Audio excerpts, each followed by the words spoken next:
दोस्तों, देश और दुनिया की ताजा और अहम खबरों में आपका स्वागत है। दोस्तों, देश और दुनिया की ताजा और महत्वपूर्ण खबरों को देखते रहने के लिए जुड़े रहिए हमारे साथ और हमेशा अपडेट रहिए लेटेस्ट खबरों से। आज की मुख्य और ताजा खबरों के मुताबिक यदि आप भी किसी सरकारी स्कीम के तहत पैसे को डबल करना चाहते हैं तो जी हाँ, सरकार ने लॉन्च कर दी है ये स्कीम। 14 जुलाई से मिलेगा आपको भी निवेश करने का मौका और इतने दिन में दोगुने हो जाएंगे आपके पैसे।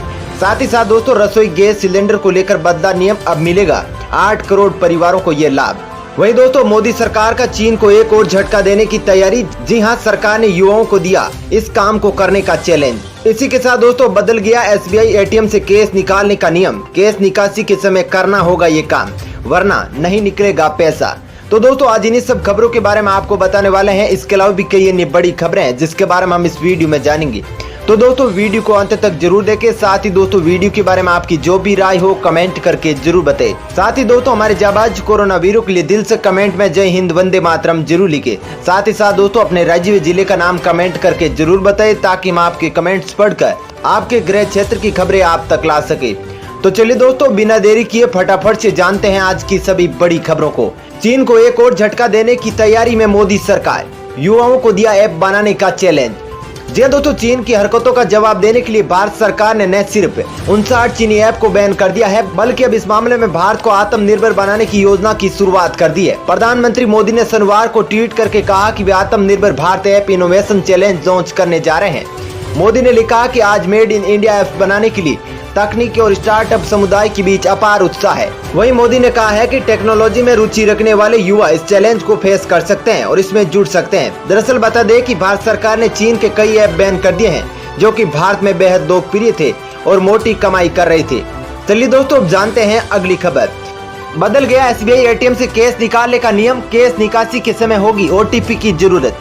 जी दोस्तों, रात के समय एटीएम फ्रॉड से बचने के लिए देश के सबसे बड़े बैंक यानी भारतीय स्टेट बैंक अपने ग्राहकों को ओटीपी आधारित एटीएम विड्रॉल की सुविधा देता है। एसबीआई की सुविधा को 1 जनवरी 2020 से लागू किया गया था, जिसके तहत रात को 8 बजे से लेकर सुबह 8 बजे तक एसबीआई एटीएम से कैश निकालते समय ओटीपी की जरूरत होगी। इस सुविधा को लॉन्च करते ही एसबीआई ने अपने ग्राहकों को इसके बारे में जानकारी दे दी थी। वहीं एसबीआई ने इस ओटीपी बेस्ड विड्रॉल फैसिलिटी के तहत कोई भी एसबीआई ग्राहक रात के 8 बजे से सुबह 8 बजे तक अगर 10,000 रुपए या इससे ज्यादा कैश निकाल रहा है तो उसके लिए ओटीपी की जरूरत पड़ेगी। चलिए दोस्तों, अब जानते हैं अगली खबर। राजस्थान में नहीं होंगे स्नातक और पीजी के एग्जाम, सीधे किया जाएगा प्रमोट। जी हाँ दोस्तों, राजस्थान में कोरोना संकट के बाद मुख्यमंत्री अशोक गहलोत ने बड़ा फैसला लिया है। दरअसल सीएम ने उच्च शिक्षा विभाग के साथ बैठक के दौरान फैसला लिया कि इस साल स्नातक और पीजी की परीक्षाएं रद्द की जाएगी। वहीं स्नातक और स्नातकोत्तर के सभी छात्रों को बिना परीक्षा के ही अगली कक्षाओं में प्रमोट किया जाएगा। गौरतलब है कि राजस्थान विश्वविद्यालय सहित अन्य यूनिवर्सिटी की परीक्षाएं राज्य में 15 जुलाई से प्रस्तावित थी, लेकिन अब सीएम ने इस फैसले के बाद सभी परीक्षाएं रद्द कर दी गई है। साथ ही आपको बता दें कि अगली कक्षाओं में प्रमोट होने वाले विद्यार्थियों के अंकों का निर्धारण भारत सरकार के मानव संसाधन विकास मंत्रालय की ओर से जारी होने वाले दिशा निर्देशों के आधार पर किया जाएगा। वहीं मंत्रालय की ओर से आगामी कुछ दिनों में ही इस संबंध में दिशा निर्देश जारी कर दिया जाएगा। चलिए दोस्तों, अब जानते हैं अगली खबर। बदलने जा रहे हैं एलपीजी रसोई गैस सिलेंडर से जुड़े नियम। 8 करोड़ परिवारों को मिलेगा सीधा लाभ। जी दोस्तों, सरकार जल्दी लोगों को एलपीजी गैस सिलेंडर के मामले में राहत देने जा रही है। दरअसल नियमों में बदलाव के बाद व्यक्ति को यह विकल्प मिल जाएगा कि वह अपनी जरूरत के हिसाब से एलपीजी खरीद पाएगा। यदि उसे जरूरत नहीं होगी तो वह 14 किलो का एलपीजी रसोई गैस सिलेंडर नहीं लेगा और न ही उसका पूरा पेमेंट करना होगा। बता दें कि मीडिया रिपोर्ट्स के अनुसार पेट्रोलियम मंत्रालय ने सरकारी तेल कंपनियों को ग्रामीण जनता और छोटे शहरों के लोगों को ध्यान में रखकर मार्केटिंग रिफॉर्म की प्रक्रिया में तेजी लाने को कहा है। दरअसल पेट्रोलियम मंत्रालय ने इस बारे में समीक्षा बैठक भी की है। इस बदलाव से 8 करोड़ से ज्यादा पीएम उज्ज्वला योजना के ग्राहकों को लाभ मिलेगा। चलिए दोस्तों, अब जानते हैं अगली खबर। बीएसएनएल ने लॉन्च किया धांसू प्रीपेड प्लान, रोजाना मिलेगा 5 GB डाटा। जी हाँ दोस्तों, सरकारी टेलीकॉम कंपनी भारत संचार निगम लिमिटेड यानी बीएसएनएल ने घर से काम करने वाले यूजर्स के लिए work from home plan launch किया है, जिसकी कीमत 599 रुपए है। इस प्रीपेड प्लान में यूजर्स को रोजाना 5 GB डेटा के साथ कॉलिंग की सुविधा मिलेगी। वहीं आपको बता दें कि कंपनी ने इससे पहले 2399 रुपए वाला प्रीपेड प्लान लॉन्च किया था। दरअसल बीएसएनएल का नया प्रीपेड प्लान 90 दिनों की वैधता के साथ आता है। इस प्लान में यूजर्स को रोजाना 5 GB डेटा के साथ कॉलिंग के लिए 250 मिनट मिलेंगे। इसके अलावा यूजर्स को एसएमएस की सुविधा भी दी जाएगी। फिलहाल ये प्लान मुंबई और दिल्ली सर्किल को छोड़कर देश के सभी सर्किल में उपलब्ध होगा। चलिए दोस्तों अब जानते हैं अगली खबर। ITR भरने की समय सीमा बढ़ी, यह है नई डेडलाइन। जी हां दोस्तों, आयकर विभाग ने वित्त वर्ष 2019-20 के लिए आयकर रिटर्न भरने की अंतिम तारीख 30 नवंबर 2020 तक बढ़ा दी है।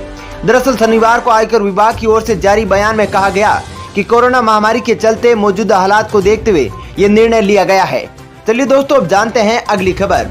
बदल रहे हालात, राजधानी में 70% से अधिक हुई संक्रमितों की रिकवरी दर। जी दोस्तों, राजधानी दिल्ली में शनिवार को कोरोना की रिकवरी दर 70% से अधिक हो गया है। बीते 5 दिनों में 12,000 से अधिक मरीज ठीक होकर अपने घर जा चुके हैं। इस पर खुशी जाहिर करते हुए मुख्यमंत्री अरविंद केजरीवाल ने कहा कि दिल्ली के 2 करोड़ लोगों की मेहनत रंग ला रही है। इसके लिए सभी कोरोना वायरस बधाई के पात्र है। वहीं स्वास्थ्य मंत्रालय के मुताबिक शनिवार तक कुल संक्रमितों की संख्या दिल्ली में 97,200 हो गई है। इनमें से 68,256 मरीज ठीक हो चुके हैं। चलिए दोस्तों अब जानते हैं अगली खबर। भारत पर फिर हो सकता है टिड्डी दल का हमला, सरकार ने 6 राज्यों को हाई अलर्ट पर रखा। जी हां दोस्तों, पूर्वी अफ्रीकी देश सोमालिया से टिड्डियों का दल एक बार फिर से भारत पर धावा बोल सकता है। कृषि मंत्रालय ने एक बयान में इस बात की जानकारी दी है। मंत्रालय ने कहा है कि उसने टिड्डी दल के खतरे को देखते हुए इससे सबसे ज्यादा प्रभावित होने वाले 6 राज्यों के अधिकारियों को चेतावनी भेजी और राज्यों को हाई अलर्ट पर रखने को कहा है। टिड्डी सर्कल कार्यालय द्वारा राजस्थान, मध्य प्रदेश, पंजाब, गुजरात, उत्तर प्रदेश, हरियाणा में टिड्डियों से निपटने के लिए दवा का छिड़काव किया जा रहा है। वहीं 3 जुलाई तक रिपोर्ट के मुताबिक अभी तक फसलों को मामूली नुकसान पहुंचा है। वहीं बता दें कि संयुक्त राष्ट्र के खाद्य एवं कृषि संगठन FAO ने कहा है कि अफ्रीका से होने वाले टिड्डियों का हमला पिछले 70 सालों में सबसे खतरनाक है। इससे कृषि उत्पादन करने वाले देशों में खतरे की आशंका बढ़ गई है। चलिए दोस्तों जानते हैं अगली खबर। DRDO ने 11 दिन में तैयार किया 1000 बिस्तरों की क्षमता वाला कोविड-19 का अस्पताल। जी हां दोस्तों, दिल्ली में कोरोना संक्रमण की रोकथाम के लिए हर संभव प्रयास किए जा रहे हैं। रक्षा अनुसंधान एवं विकास संगठन DRDO द्वारा दिल्ली कैंट इलाके में 11 दिनों के अंदर सरदार वल्लभ भाई पटेल कोविड-19 अस्पताल का ढांचा बनाकर तैयार किया गया है। DRDO के एक अधिकारी ने बताया कि इस अस्थायी अस्पताल में कुल 1000 बिस्तरों की व्यवस्था होगी, जिनमें से 250 ICU बेड भी होंगे। चलिए दोस्तों अब जानते हैं अगली खबर। अमरनाथ यात्रा में मिलेगी इतने यात्रियों को इजाजत, रोज होने वाली पूजा का होगा लाइव टेलीकास्ट। जी हां दोस्तों, अमरनाथ यात्रा के लिए जम्मू से सड़क मार्ग पर हर रोज 500 यात्रियों को लाने की इजाजत मिल सकती है। वहीं रोजाना होने वाली पूजा का लाइव टेलीकास्ट किया जाएगा। वहीं बता दें कि श्री अमरनाथ जी यात्रा के लिए 2020 की तैयारियों की समीक्षा करते हुए चीफ सेक्रेटरी ने कहा है कि कोविड-19 महामारी कश्मीर में तेजी से फैल रही है और यह चिंता का विषय है। इसे देखते हुए रोज होने वाली पूजा का लाइव टेलीकास्ट किया जाएगा।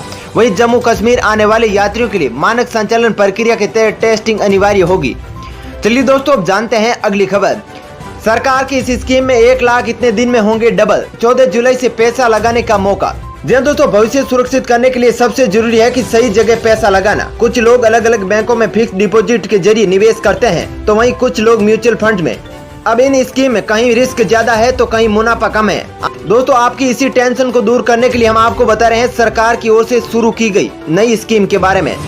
सरकार की नई स्कीम भारत बॉन्ड ETF की दूसरी किस्त 14 जुलाई को सब्सक्रिप्शन के लिए खुलेंगी। इसके जरिए सरकार की 14,000 करोड़ रुपए जुटाने की योजना है।